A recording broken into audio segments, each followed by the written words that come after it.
Student life is golden life ಅಂತ ಕರೀತಾರೆ. ಯಾವ PUC ಲೆವೆಲ್ ಅಲ್ಲಿ ಇದಿರಲ್ಲ ನೀವು, ಏನೋ PUC ಡಿಗ್ರಿಗೆ ಹೋಗೋದಕ್ಕೆ PUC, ಎಂಜಿನಿಯರಿಂಗ್ ಹೋಗೋದಕ್ಕೆ PUC ಅಂತ ತಿಳ್ಕೊಳ್ಬೇಡಿ. ಒಂದು ಮನೆ ಕಟ್ಟಬೇಕಾದ್ರೆ ಬೇಸ್ಮೆಂಟ್ ಎಷ್ಟು ಇಂಪಾರ್ಟೆಂಟ್, ನಿಮ್ಮ ಭವಿಷ್ಯವನ್ನ ನಿರ್ಧಾರ ಮಾಡ್ಕೊಳ್ಳೋದಕ್ಕೆ, ನಿಮ್ಮ ಭವಿಷ್ಯದ ಒಂದು ಬಂಗಲೆಯನ್ನ ಕಟ್ಕೊಳ್ಳೋದಕ್ಕೆ ಭದ್ರವಾದ ಬುನಾದಿ ಯಾವುದು ಅಂದ್ರೆ ಅದು ಫಸ್ಟ್ PU, ಸೆಕೆಂಡ್ PU. ಯಾಕೆ ಗೊತ್ತಾ? ಸೆಕೆಂಡ್ PUC ಆದ್ಮೇಲೆ ನೀವು ಯಾವ ಕೋರ್ಸ್ಗೆ ಎಂಟ್ರಿ ಆಗ್ತಿರೋ, ಸೆಕೆಂಡ್ PUC ಮುಗಿದ ಮೇಲೆ ನೀವು CET ಅಥವಾ NEET ಬರೆದು ಅಥವಾ ಯಾವ ಕೋರ್ಸಿಗೆ ನೀವು ಎಂಟ್ರಿ ಆಗ್ತಿರೋ ಆ ಕೋರ್ಸಿಗೆ ಸಂಬಂಧಪಟ್ಟ ಒಂದು ಕ್ಷೇತ್ರದಲ್ಲಿಯೇ, ಫೀಲ್ಡ್ ಅಲ್ಲಿಯೇ ನಿಮ್ಮ ಎಂಟೈರ್ ಲೈಫ್ ಅನ್ನ ನೀವು ಲೀಡ್ ಮಾಡಬೇಕಾಗತ್ತೆ, ಲೀಡ್ ಮಾಡಲೇಬೇಕು. ಅದು ಎಂಜಿನಿಯರಿಂಗ್ ಆಗಿರ್ಬೋದು, ಮೆಡಿಕಲ್ ಆಗಿರ್ಬೋದು, ಎನಿ ಫೀಲ್ಡ್, ಯಾವ್ದಾದ್ರೂ ಕ್ಷೇತ್ರ ಆಗಿರ್ಲಿ, ಯಾವ ಫೀಲ್ಡ್ ಆದ್ರೂ ಆಗಿರ್ಲಿ. ಸಾಮಾನ್ಯನ PUC ಅಂದ್ರೆ ಸಾಮಾನ್ಯ ಅಲ್ಲ, ಸಾಮಾನ್ಯ ಅಂತ ತಿಳ್ಕೊಳ್ಬೇಡಿ. ನೀವು ಸೆಕೆಂಡ್ PUC ಆದ್ಮೇಲೆ ಯಾವ ಕೋರ್ಸ್ ಅನ್ನ ಚಾಯ್ಸ್ ಮಾಡಿಕೊಂಡು ನೀವು ಎಂಟ್ರಿ ಕೊಡ್ತೀರೋ ಆ ಕೋರ್ಸಿಗೆ ಸಂಬಂಧಪಟ್ಟ ಫೀಲ್ಡ್ ನಲ್ಲೇ ನೀವು ನಿಮ್ಮ ಇಡೀ ಜೀವನವನ್ನ ಕಳಿಬೇಕಾಗತ್ತೆ, ನಿಮ್ಮ ಇಡೀ ಲೈಫ್ ಅನ್ನ ನೀವು ಲೀಡ್ ಮಾಡಬೇಕಾಗತ್ತೆ. ಎಚ್ಚರಿಕೆಯಿಂದ PUC ಮುಗಿದ ಮೇಲೆ ನಾನು ಯಾವ ಕೋರ್ಸ್ಗೆ ಸೇರ್ಕೊಳ್ಬೇಕು, ನನ್ನಲ್ಲಿ ಏನ್ ಶಕ್ತಿ ಇದೆ, ಯಾವ ಟ್ಯಾಲೆಂಟ್ ಇದೆ, ನನಗಿರೋ ಟ್ಯಾಲೆಂಟಿನ ಪ್ರಕಾರ ನಾನು ಯಾವ ಕೋರ್ಸಿಗೆ ಸೇರ್ಕೊಂಡ್ರೆ ನನ್ನ ಜೀವನದಲ್ಲಿ ನಾನು ಉದ್ಧಾರ ಆಗ್ತೇನೆ, ಸಕ್ಸಸ್ ಆಗ್ತೇನೆ, ನನ್ನ ಲೈಫ್ ಚೆನ್ನಾಗಿ ಲೀಡ್ ಮಾಡ್ತೇನೆ. ಚೆನ್ನಾಗಿ ಆಲೋಚನೆ ಮಾಡಿ. PUC ಆದ್ಮೇಲೆ ಅವ್ರು ಹೇಳಿದ್ರು ಅಂತ BSc ಸೇರ್ಕೋ, ಇನ್ನೊಬ್ರು ಹೇಳಿದ್ರು ಅಂತ ಪ್ಯಾರಾಮೆಡಿಕಲ್ ಸೇರ್ಕೋ, ಇನ್ನೊಬ್ರು ಹೇಳಿದ್ರು ಅಂತ ಏನೇನಕ್ಕೋ ಸೇರ್ಕೋ. ಜೀವನ ಹಾಳಾಗತ್ತೆ, ಹಾಳು ಮಾಡ್ಕೊಳ್ಬೇಡಿ. ಒಬ್ಬ ಹುಡುಗನಿಗೆ ಎಂಜಿನಿಯರಿಂಗ್ ಮೇಲೆ ತುಂಬಾ ಆಸೆ ಇರುತ್ತೆ.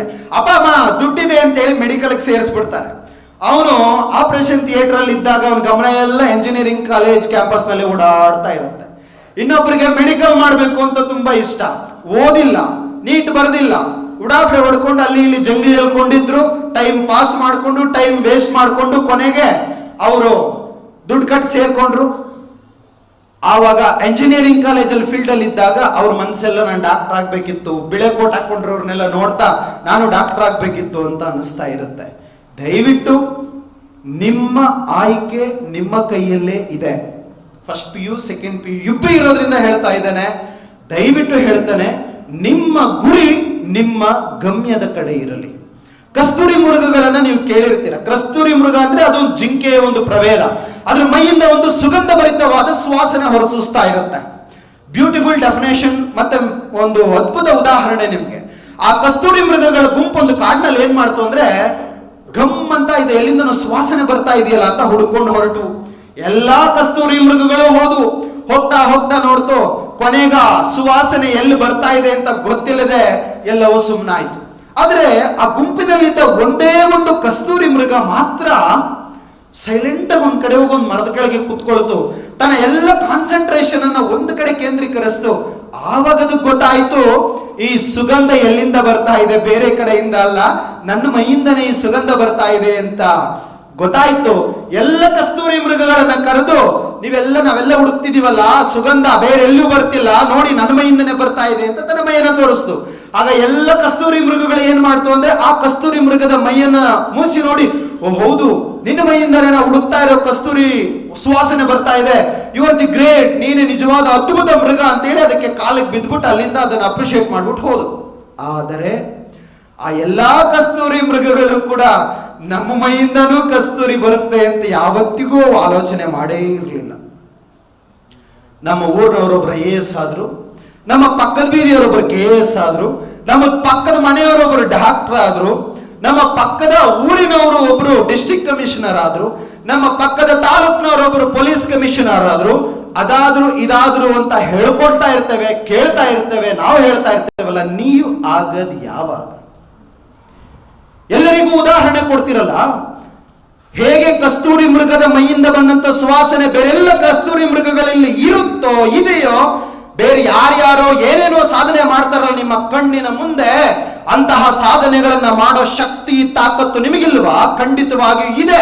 ಆದ್ರೆ ಅವರು ಆ ಒಂದು ಕಸ್ತೂರಿ ಮೃಗ ಆದ್ರೂ, ನೀವು ಗುಂಪಿನಲ್ಲಿದ್ದಂತಹ ಕಸ್ತೂರಿ ಮೃಗಗಳಾದ್ರಿ, ನಿಮ್ಮ ಟ್ಯಾಲೆಂಟ್ ಅನ್ನ ನೀವು ತಿಳ್ಕೊಳ್ಳದೆ ಹೋದ್ರಿ. ಚೆನ್ನಾಗಿ ನೆನಪಿರ್ಲಿ ಮೈ ಡಿಯರ್ ಯಂಗ್ ಫ್ರೆಂಡ್ಸ್, ಇಡೀ ಜಗತ್ತಿನ ಜನ, ಆಲ್ಮೋಸ್ಟ್ ಇಡೀ ಜಗತ್ತಿನ ಜನ ಹುಟ್ಟೋದು 4 ಗೋಡೆಗಳ ಮಧ್ಯೆ, 4 ವಾಲ್ಸ್, 4 ಗೋಡೆಗಳ ಮಧ್ಯೆ ಹಾಸ್ಪಿಟಲ್. ನಾನು ನೀವು ಎಲ್ಲ, ಇಡೀ ಜಗತ್ತಿನ ಜನ ಬೆಳೆಯೋದು ಕೂಡ 4 ಗೋಡೆಗಳ ಮಧ್ಯೆ ಮನೆ. ಇಲ್ಲಿ ಕೂಡ 4 ಗೋಡೆಗಳ ಮಧ್ಯೆನೇ ಕೂತಿದ್ದೇವೆ. ಇಡೀ ಜಗತ್ತಿನ ಜನ ಎಜುಕೇಶನ್ ಪಡ್ಕೊಳ್ಳೋದು, ಸ್ಕೂಲ್, ಕಾಲೇಜ್, ಯೂನಿವರ್ಸಿಟಿಗಳಲ್ಲಿ ಎಜುಕೇಶನ್ ಅನ್ನ ಪಡ್ಕೊಳ್ಳೋದು ಕೂಡ 4 ಗೋಡೆಗಳ ಮಧ್ಯೆ. ಸ್ಕೂಲ್ಗಳು, ಕಾಲೇಜ್ಗಳು, ಯೂನಿವರ್ಸಿಟಿಗಳು. ಓದಿದ್ದಾದ್ಮೇಲೆ ಇಡೀ ಜಗತ್ತಿನ ಜನ ದುಡ್ಡು ಮಾಡೋದು, ಅರ್ನ್ ಮಾಡೋದು, ಸಂಪಾದನೆ ಮಾಡೋದು, ಕೆಲಸ ಮಾಡೋದು ಕೂಡ 4 ಗೋಡೆಗಳ ಮಧ್ಯೆನೆ. ಆಫೀಸ್. ಇಡೀ ಜಗತ್ತಿನ ಜನ ಜೀವನ ಮಾಡೋದು ಕೂಡ 4 ಗೋಡೆಗಳ ಮಧ್ಯೆ. ಮತ್ತೆ ಮನೆ. ಒಂದು ದಿನ ಇಡೀ ಜಗತ್ತಿನ ಜನ ಸಾಯೋದು ಕೂಡ 4 ಗೋಡೆಗಳ ಮಧ್ಯೆನೆ. ಮತ್ತೆ ಎಲ್ಲಿ ಹುಟ್ಟುದುವೋ ಮತ್ತೆ ಅಲ್ಲೇ 4 ಗೋಡೆಗಳ ಮಧ್ಯೆ ಹಾಸ್ಪಿಟಲ್. 4 ಗೋಡೆಗಳ ಮಧ್ಯೆ ಹುಟ್ಟಿ 4 ಗೋಡೆಗಳ ಮಧ್ಯೆ ಬೆಳೆದು 4 ಗೋಡೆಗಳ ಮಧ್ಯೆನೆ ಸಾಯ್ತಾ ಇದ್ದಾರೆ ಬಿಲಿಯನ್ ಪೀಪಲ್ಸ್. ನಾನು ಮಾತಾಡೋಕೆ ನಿಂತ ಸಂದರ್ಭದಿಂದ ಈ ಕ್ಷಣದವರೆಗೆ ನಿಮಗೆ ಗೊತ್ತಿರೋ ಹಾಗೆ ಈ ಜಗತ್ತಿನಲ್ಲಿ 1000 ಜನ ಹುಟ್ಟಿದ್ದಾರೆ. ನಮಗೆ ಗೊತ್ತಿಲ್ಲದೆ 1000 ಜನ ಸತ್ತೋಗಿದ್ದಾರೆ. ನಾನು ಇಲ್ಲಿ ಮಾತಾಡೋದಕ್ಕೆ ಸ್ಟಾರ್ಟ್ ಮಾಡಿದಾಗಲಿಂದ ಈ ಕ್ಷಣದವರೆಗೆ ಒಂದು 10-15 ನಿಮಿಷದೊಳಗಡೆ 1000 ಜನ ಹುಟ್ಟಿದ್ದಾರೆ, 1000 ಜನ ಸತ್ತೋಗಿದ್ದಾರೆ. ಆದ್ರೆ ಹುಟ್ಟಿದವ್ರ ಹೆಸರು ಯಾವನಿಗೂ ಗೊತ್ತಿಲ್ಲ, ಸತ್ತವ್ರ ಹೆಸರು ಯಾರಿಗೂ ಗೊತ್ತಿಲ್ಲ. ಈ ಜಗತ್ತಿನಲ್ಲಿ ದಿನಕ್ಕೆ ಎಷ್ಟು ಲಕ್ಷ ಜನ ಹುಡ್ತಾರೆ ಯಾರಿಗೂ ಗೊತ್ತಾಗಲ್ಲ, ಎಷ್ಟೋ ಲಕ್ಷ ಜನ ಸಾಯ್ತಾರೆ ಯಾರಿಗೂ ಗೊತ್ತಾಗಲ್ಲ. ಆದರೆ ಯಾರು ತಮ್ಮ ಜೀವನದಲ್ಲಿ ಸಾಧನೆ ಮಾಡಿ ಸಾಯ್ತಾರೋ ಅವರು ಜಗತ್ತಿನ ಯಾವುದೇ ಮೂಲೆಯಲ್ಲಿ ಸತ್ರೂ ಕೂಡ ಇನ್ನೊಂದು ಮೂಲೆಗೆ ಅವರ ಸಾಧನೆಯ ಒಂದು ಸೌಂಡ್ ಕೇಳುತ್ತೆ. ಸಾಧನೆಗಿರೋ ಸೌಂಡ್ ಅದು, ಸಾಧನೆಗಿರೋ ಶಕ್ತಿ ಅದು, ಅಚೀವ್ಮೆಂಟ್ಗಿರತಕ್ಕಂಥ ಪವರ್ ಅದು. 4 ಗೋಡೆಗಳ ಮಧ್ಯೆನೆ ಹುಟ್ಟಿ 4 ಗೋಡೆಗಳ ಮಧ್ಯೆನೆ ಬೆಳೆದು 4 ಗೋಡೆಗಳ ಮಧ್ಯೆ ಯಾಕೆ ಸಾಯ್ತೀರಿ? ದಯವಿಟ್ಟು ನಿಮ್ಮನ್ನ ಕೈ ಮುಗಿದು ಕೇಳ್ಕೊಳ್ತೇನೆ. ಈ ದೇಶದ ಭವಿಷ್ಯದ ಒಂದು ಆಧಾರ ಸ್ತಂಭಗಳು ನೀವೇ. ನೆನಪಿಟ್ಕೊಳ್ಳಿ, ನಾವು ನಾಯಿಗಳು ಅಲ್ಲ, ನರಿಗಳು ಅಲ್ಲ, ಹಂದಿಗಳು ಅಲ್ಲ. ನಾಯಿಗಳ ಕೆಲಸ ಏನು? ಹುಟ್ಟುತ್ತವೆ, ಬೆಳಿತವೆ, ಕಂಡವರಾಕಿ ತಿಂತವೆ, ಮಕ್ಕಳು ಮಾಡ್ತವೆ. ಕೊನೆಗೊಂದು ದಿವಸ ರೋಡಲ್ಲಿ ಹೋಗ್ತಾ ನೋಡ್ತಿರಲ್ಲ, ಆಕ್ಸಿಡೆಂಟ್ ಆಗಿ ಹೆಂಗ್ ಸತ್ತಿರ್ತವೆ? ಚಿತ್ರಾನ್ನ ಮೊಸರನ್ನಾಗಿ ಸತ್ತಿರ್ತವೆ. ಹಂದಿಗಳು ಹುಟ್ಟುತ್ತವೆ, ಒಂದ್ ಕಡೆ ತಿಂತವೆ, ಸಂತಾನೋತ್ಪತ್ತಿ ಮಾಡ್ತವೆ. ಕೊನೆಗೊಂದು ದಿವಸ ಯಾರೋ ತಗೊಂಡು ಅದನ್ನ ಕಟ್ ಮಾಡಿ ತಿಂತಾರೆ. ಬ್ಯಾಕ್ಟೀರಿಯಾಸ್ ಇಂದ ಹಿಡಿದು ಪ್ರಾಣಿ ಪಕ್ಷಿಗಳವರೆಗೆ ಎಲ್ಲವುಗಳ ಕೆಲಸವೂ ಅದೇ. ನಮ್ದು ಯಾಕ್ರಿ ಅದಾಗಬೇಕು? ಮನುಷ್ಯರಾಗಿ ಹುಟ್ಟಿದೀವ್ರಿ.